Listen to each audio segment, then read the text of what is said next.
The ringgit has started to drop against Singapore dollar in 1982. This is called Jalan Sehala. Migrants in Malaysia are not documented, in addition to the 1.4 to 2 million which are documented. Severe mismatch of what the industry, what the economy needs with the type of graduates we produce. The number of foreign workers increased by 700%. The younger generations, they should have a better future than all of us. Good morning. My name is Man Lin. Last week, we shared with you the results of a survey we conducted at the 2025 Investor Day of iCapital.biz Berhad on what Malaysians actually think, fear, and hope for the country's direction. This week's video reviews exclusive insights from Teng Boo's talk at the recent Investor Day, titled Where is Malaysia Heading 2.0? He cut through the political and economic noise and updated his 2015 perspectives. What is his urgent message for 2025 and beyond? Take a listen. I need you to do one simple thing. Keep your mind open. Your heart, very important to be open. You got 2 years, open them. All right, you have a chance to open your mouth. At least for the next 3 hours.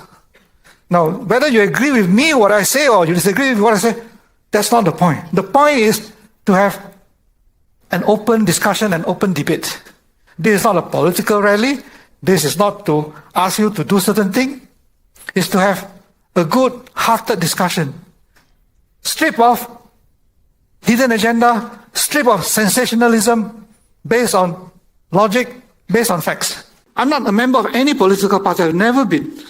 I'm not pro-Pakatan, I'm not anti-Pakatan, I'm not pro-opposition, I'm not anti-opposition, I'm pro-Malaysian. Simple, full stop. I have only our Malaysian passport. I should have brought my passport and show you. That's the only passport I have. And since 2015, the quality, the status of our Malaysian passport has improved actually, you know. I'm not a believer in political solution systems or politicians, whether it's democracy or autocracy or whatever CCC you can talk about. Lin Yutang is a pretty well-known philosopher from China. He's passed away. He's got a PhD in philosophy from Harvard. He started more or less as a traditional Confucianist. And then when he passed away, he became a Christian. But the religion doesn't matter what he says, whether it makes sense or not. When there are too many policemen, there's no liberty. When there are too many soldiers, there's no peace. When there are too many lawyers, there's no justice. Lawyers in the room? So Lin Yutang doesn't see the necessity for the existence of lawyers. I will add something to make it brought up to present age. When there are too many politicians, there's no future. Whatever the country may be. Whether it's democracy, whatever it is, when you have too many politicians, that country, I guarantee you, will go down the drain. Politicians as defined as the people where every few years you have to go to the election and vote for them.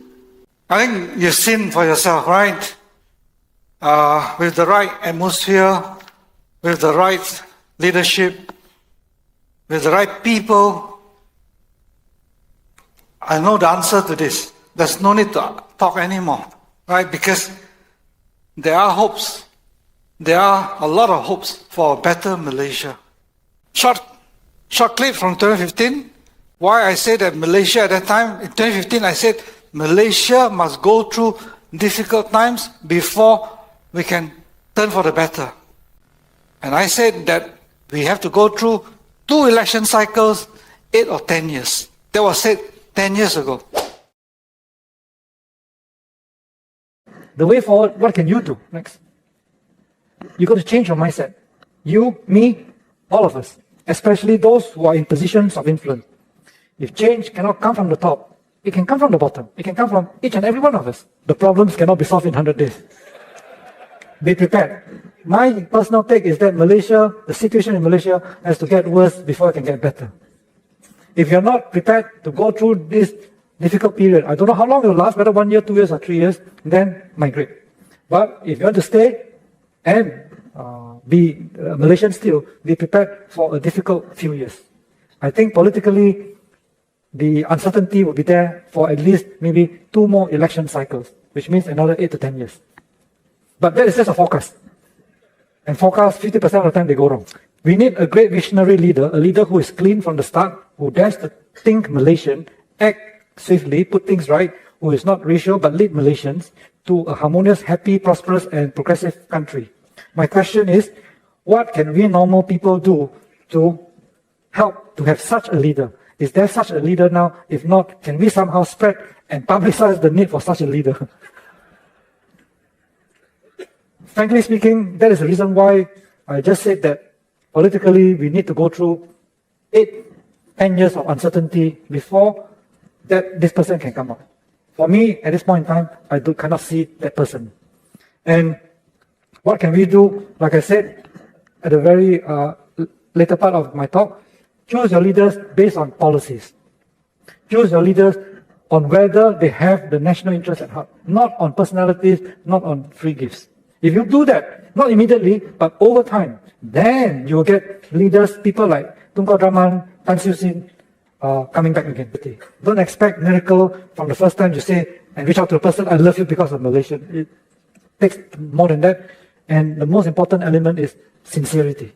Sincerity will come through over time. Not immediately, but if you keep doing it and you're sincere about it, the other side will appreciate your sincerity. Like I said, whether you're opposition or government, whether you're Malay, Chinese, Iban, Kadazan, Indian, we are all Malaysians. And both sides, in all communities, there are good Chinese, good Malays, good Indians. There are bad Chinese, bad Malays, bad Indians. But if you are sincere, then you'll be able to reach out to the right people across all kinds of ages, all kinds of communities. And then this group of people can form the new beginning of Malaysia. 10 years ago, so is Prime Minister Anwar the new leader that I was hoping to emerge? Because at that time, don't forget, 2015, Anwar was still struggling politically. You're looking at people like a lot of other people, Muhyiddin and so on. And why 2 election cycles? Because Malaysians have to go through that period of sufferings. We have been having good times, we have forgotten what it is like, what political chaos, what political instability can do to a country, how it can destroy the country that we have taken so much trouble to build up over the last 60 years. All you do is 2020 to 2022, you have 2018 to 2020, you got 5 prime ministers. And if we continue that, right, that means 2022 to 2025, we have seen another 3 prime ministers. My talk today will be completely different. You know, many years ago, I wanted to set up a political party of my own.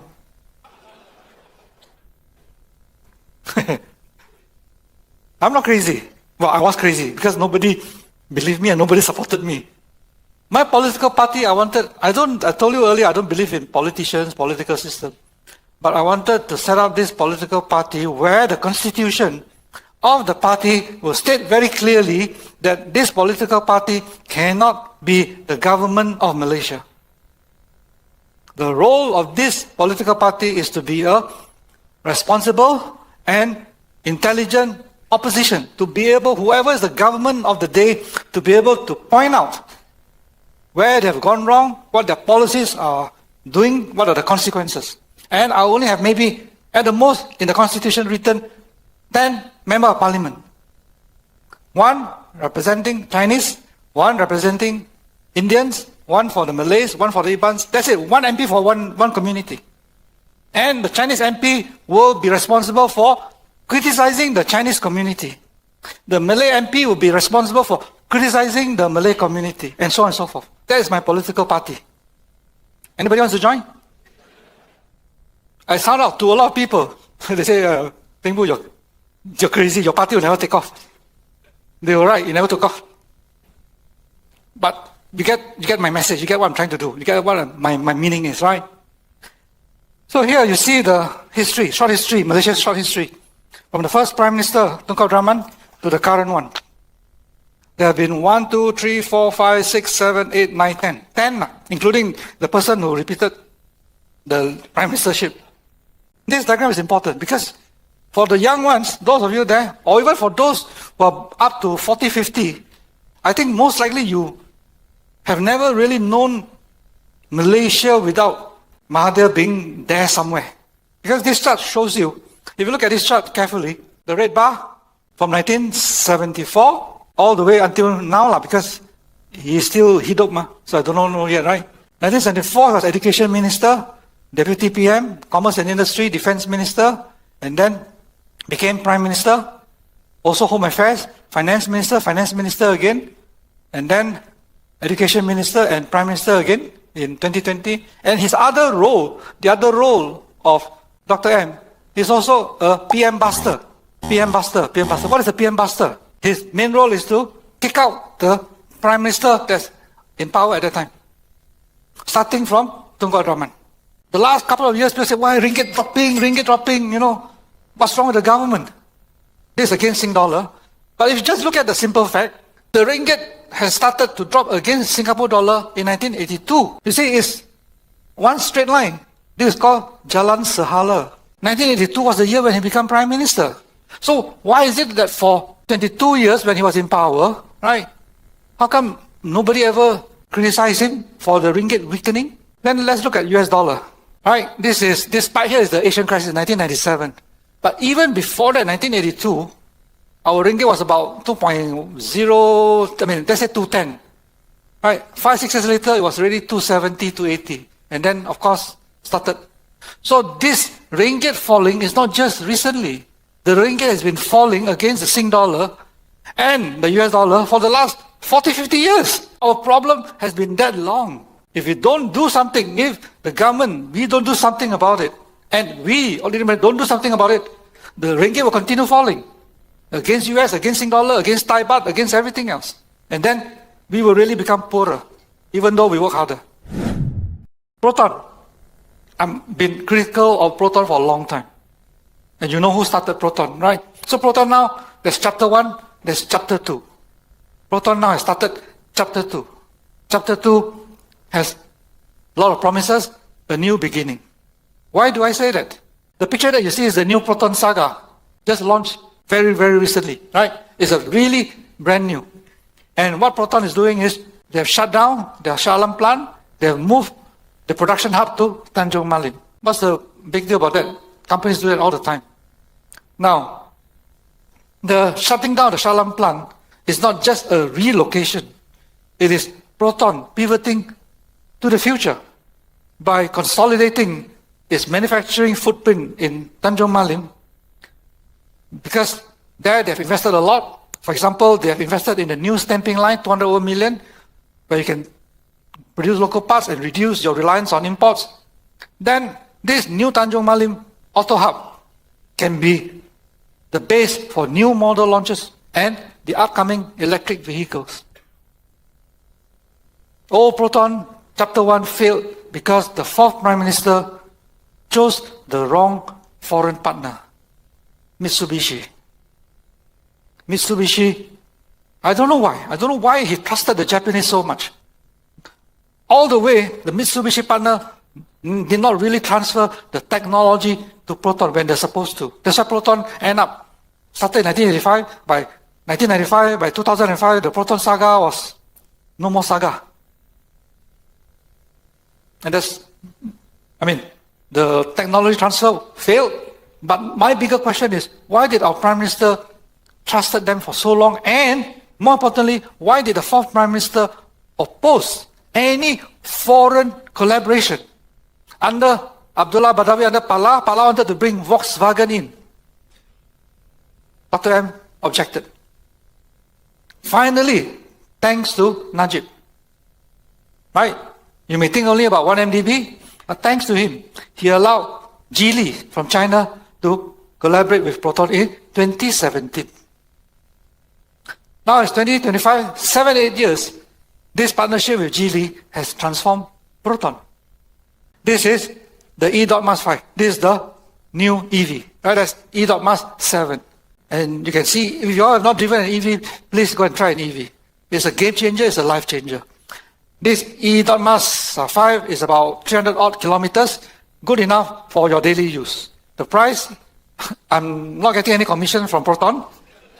They did not offer to me, but on the left is the basic model, 50 over 6,000, the premium is about 70K, right?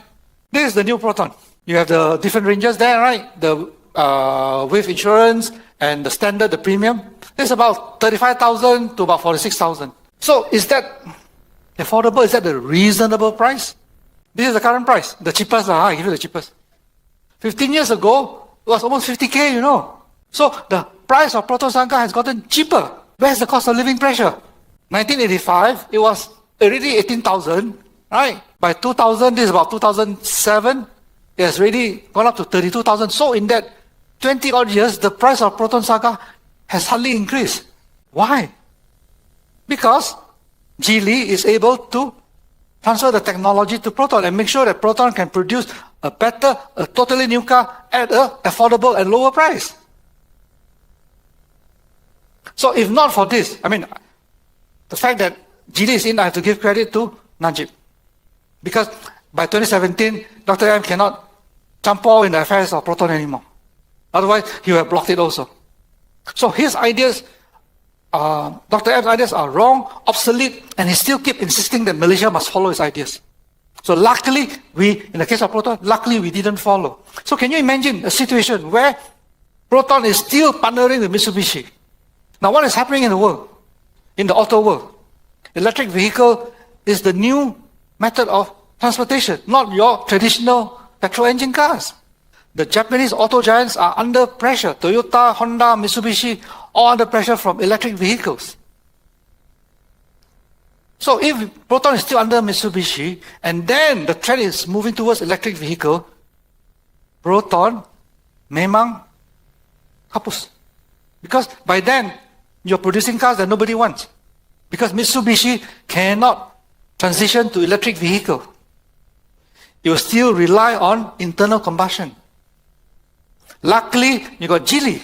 Geely can transition successfully to electric vehicle. And if you look at the electric vehicle prices in China, they're super affordable. So for this, the credit partly goes to Najib for bringing Geely. And if you look at the way Geely bought over Volvo of Sweden. And what has Geely done with Volvo? Volvo has become more successful. Volvo didn't become all monopolized by Chinese engineers and managers. They still retain all their Swedish workforce. Their plants in Sweden is still retained and expanded. So, Proton is lucky to have Geely as a partner. Now, you have a new manufacturing base in Tanjung Malim, where Proton will build their electric vehicle from there. And partly because of that, BYD is also setting their electric vehicle in Tanjung Malim. So at least now, from an industry nation's point of view, at least our Malaysia auto industry has got chances of fighting successfully. Before that, you only export Proton Saga to, maybe Malawi, Zimbabwe or not. For the first time, we have a decline in terms of number of foreign workers. Not small, not 1,000-2,000. No. There's a decline of about 320,000 foreign workers in Malaysia from 2.45 million to 2.13 for the first time. This is important because if you don't reduce the dependency on low-skilled, low-wage foreign workers, Malaysia will forever be a backward economy. Forever. I went to Europe recently, London, Sweden, Germany, London, a lot of foreign workers. I went to their equivalent of a chap fund, mixed rice, in Stockholm. Of course, expensive because Stockholm, the country is a rich country. But the people serving me the chap fund are young local Swedish people. I didn't see any Tunisian or Libyan or Syrian serving me.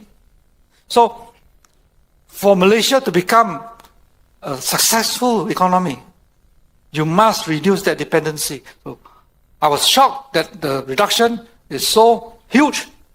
If you keep reducing, of course, on the business side, whether SME or the large businesses, of course, there's going to be a lot of pressure. The restaurants will rely on foreign workers and so on and so forth.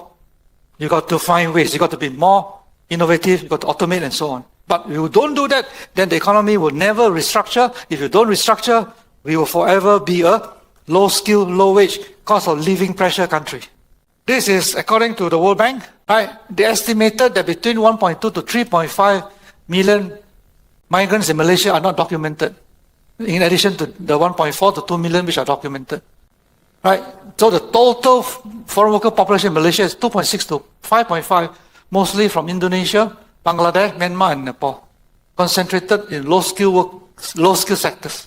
This is a long journey, and I hope that the current government, assuming they stay in power, continues with this policy, because this policy will take easily 5 to 10 years to complete. By which time, well, it may be a bit too late because you're in your second year, you're going to graduate soon. By the time you graduate in 5, 10 years' time, maybe your gaji will be much higher, because you have an economy that's not dependent on low-wage, low-skill type of industries anymore. It's a long journey, excellent start. If not for this current administration, the measures that they've taken, I don't think we would have gotten this excellent start. Next. And who created the problem in the first place? The fourth Prime Minister.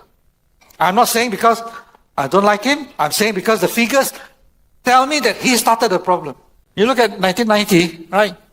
The red line is the number of foreign workers. That time was only about 200,000.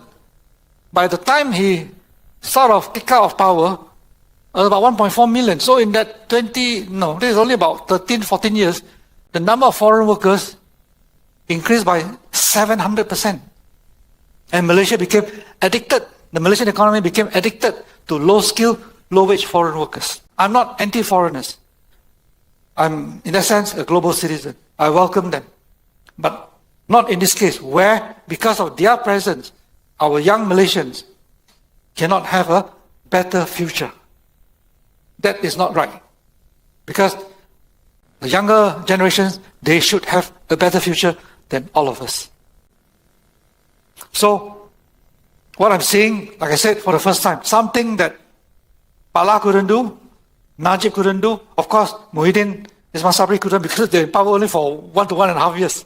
But don't forget, this current government has been in power only about less than 3 years.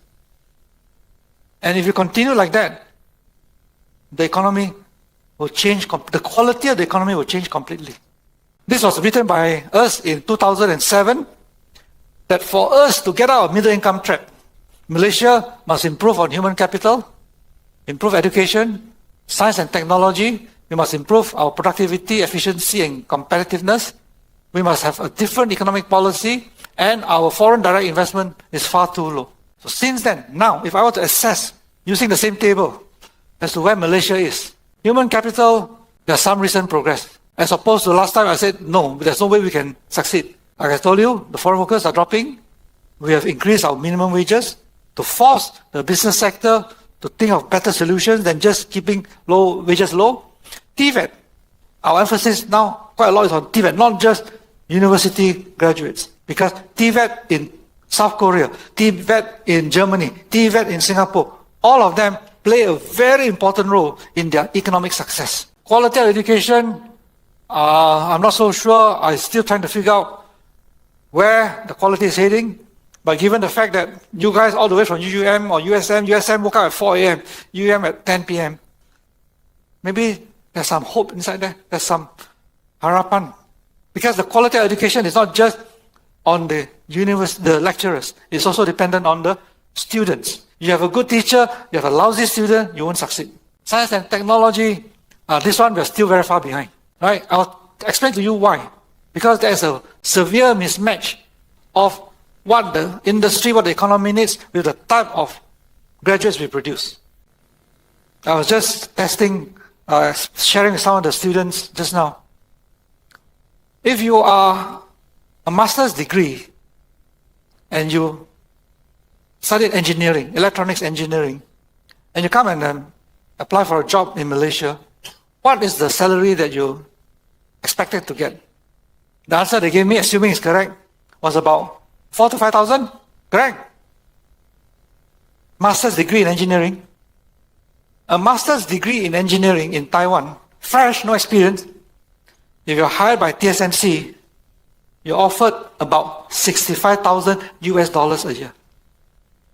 How much is that in ringgit per month? That's about 22,000 ringgit. The issue of productivity, efficiency and competitiveness also Last time I said maybe never. At least I've taken never away. At least now I put uncertain. So it's a big improvement. But I was talking to one of the professors at over lunch. She says, yeah, productivity in Malaysia is low. Especially because we have a lot of the level of workers at the unskilled or low skill level. We have a lot of that. And that is the area where the foreign workers dominate. So they pull down our entire productivity. So see, it's all interlinked. You move that away, we were sharing. She was saying, why Singapore can succeed? Because Singapore also rely on foreign workers. Because Singapore's foreign workers are high talent. Ours are low skill. We've got to change the mixture. Economic policy and philosophy, I think, this is my guess. Last time I said you got to be joking, right? That was what I said in 2007. Now it's improved to uncertain. This is a big improvement, no? I think the government, not just the current government, even before that, they realized that, look, something has gone wrong with the economic policy of Malaysia, with the economic philosophy of Malaysia. You must be able to have performance-based outcome, you must have meritocracy, and you must have some market forces. That's why you see our chicken and egg prices are now floating prices. It's not fixed anymore. The area which we have made very clear progress is foreign direct investment. That one, partly due to AI, partly due to semicon, partly due to data centers, it has improved substantially. Okay, this is the TVET I was telling you about, right? So this is only a small example that the Zahid went to China to increase the number of TVET placements. And he got it. So now the TVET placements in China will, 2023 was only 2005. By next year, it will have gone up by 300%. I hope it continues to increase. This is the FDI. This is since 08, right, since last time. Hardly moving. This is in absolute terms. As you can see, from 2022 onwards, it has jumped up a lot. So you can see a lot of different type of investment coming into the Malaysian economy. The other thing is national semiconductor. The exports of semiconductors, you can see from 2015 to 2024, has climbed up a lot. These are the other, for those of you who are economic student or engineering or electrical students, there's a sector called E&E, electrical and electronics. Electronics is mainly chips, semiconductor devices. Electrical is mainly like the fan, the refrigerator, those type. So the red, the green, the purple column, those are the electrical. And the exports have not grown. The exports that have grown have all come from semiconductor. So imagine if you don't have semiconductor, we will be in the Malaysian economy will be in a bad situation. But you cannot, this is just relying on the past. You cannot rely because our competitors are moving very fast. I'm not talking about just Taiwan and Korea or China. I'm talking about Vietnam. Vietnam is very aggressive in moving up the semiconductor industry. Even Indonesia. I was in Bandung a few months ago, and in Bandung there they have an institute called Institute Technology Bandung. It's Indonesia's top technology university, and President Prabowo went there to launch Indonesia's national semiconductor strategy. Indonesia also wants to have IC design. Indonesia also wants to have advanced packaging. Are you saying, oh, Indonesia, don't worry, it can never succeed? Never underestimate people. They're hardworking, they're hungry, they're talented. And Bandung it's a hub for aerospace. ITB used to be Indonesia's hub for the aerospace industry. If a company like Jabil is a global EMS company, that means they're involved in the, very related to semicon and electrical. If Jabil can have a world-class facility in Bandung, it tells you that Indonesia, if they get their act together, they can be a serious competitor. And not counting Vietnam. So if Malaysia doesn't do something with the semiconductor industry, not only will we fall behind Taiwan, we're already behind Taiwan, we'll fall further behind Taiwan, we might even lose out to Vietnam and Indonesia. Under the 13 Malaysia plan, which is from 2026 to 2030, a lot of initiatives are given to the semiconductor industry. This is the first time in Malaysian economic history, right? Except for maybe in 1972 when Dr. Lim Chong Yu, who was the Chief Minister of Penang, who developed the E&E industry in Penang, except for that time.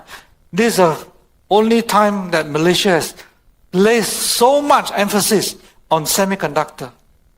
Is that right or is that wrong? Of course it is right. Because if you don't, then what industry are you going to rely on? To have high wage, high quality workers. You cannot, you don't have any other industries to think of. You cannot have aerospace here because, well, MAS buy aeroplane once in 10 years. So semiconductor is partly because we have a strong ecosystem here, our advantage, and we must take advantage of it and strengthen it further. So what we have to do is to try and localize the global semiconductor value chain. So like I said, right, want to increase our exports from 6 billion to 1 trillion in about 6 years' time. That's very ambitious. It will go through the high value, high technology semiconductor industry flagship. And more importantly, the government wants to increase, because a lot of graduates in Malaysia mismatch. They study engineering, but then they become administrative clerk. So the government wants to have a situation where 70% of Malaysian graduates are employed in the jobs that match their qualification. Because currently, in 2024, only about 33% of Malaysian graduates, only about 60% of Malaysian graduates can get the jobs that match their qualification. So the government wants to increase that percentage, and therefore your income will increase. And then the government also wants to reduce the number of foreign workers from 15% to 10%. All this is to make the Malaysian economy a stronger, a better, bigger, stronger economy. And that's power. As I mentioned to some of the students earlier, Malaysia's GDP per capita matches quite closely with Turkey, right? Also an Islamic country. And previously, Iran was ahead of Malaysia. But Iran, because they got the wrong political system, the wrong economic policy, Iran over the decades has fallen behind Malaysia. So the question is, what do we want to do? What kind of country do we want to follow and achieve? What kind of success? Next. If you have Iran, it's so sad because Iran wants to be a middle power, but it's so easy for United States to bully Iran. I mean, it's easy for United States to bully every country in the world. Every country. But in the case of Iran, you remember the recent one where over the night, they sent their bombers from Nashville, reach Tehran the next morning, bomb the nuclear facility, and then went back and nobody knows. Do you want Malaysia to be like that? No, definitely. Or do you want Malaysia to be higher up, more successful like South Korea, or even like Sweden? Because the path to a state like Argentina, or where Iran is, or the journey to where Turkey is, although the average GDP per capita is about the same as Malaysia, but they are ahead of Malaysia in many ways. It's also an Islamic country, official religion, but in terms of science and technology, it's way ahead of Malaysia. They can produce their own fighter jets. And they are friendly with Russia, they're friendly with NATO, they're friendly with America, they're friendly with everyone. So do you want that? Not too bad, but I think Malaysia can do better than that. Can do a lot better than Turkey. We can be at least on the journey to South Korea in terms of economic income, in terms of national income. So 3 questions, right? Which is what I asked. Show of hand. How many of you want Malaysia to stay where it is? Okay, nobody. 2, you want to follow the path of Argentina or Iran? How many of you? Okay, thank God nobody. So can I safely assume that all of us want number 3? Okay, The old guys, no. The young people. Number 3. Terima kasih, kamsia.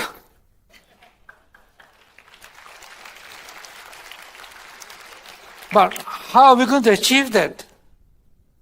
It's not just about political stability. Political stability alone will not lead you to that path.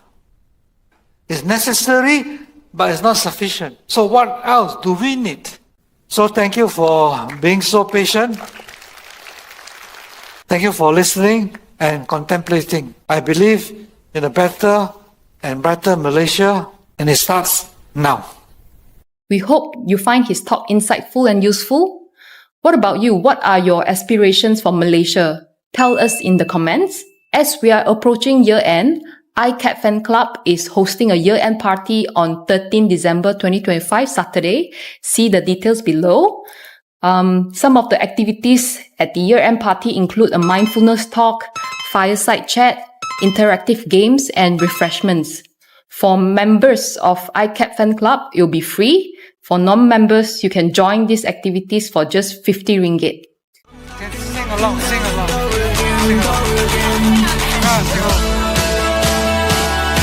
I'm alive, I'm alive, I'm alive.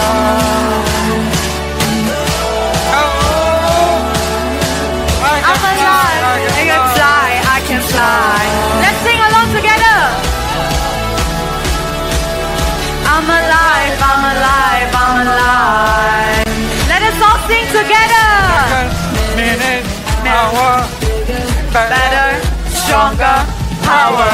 Malaysia power! Thanks for watching. Please like, subscribe, and to our friends in Malaysia, stay safe during these times of flash floods and adverse weather. See you next week. Bye-bye.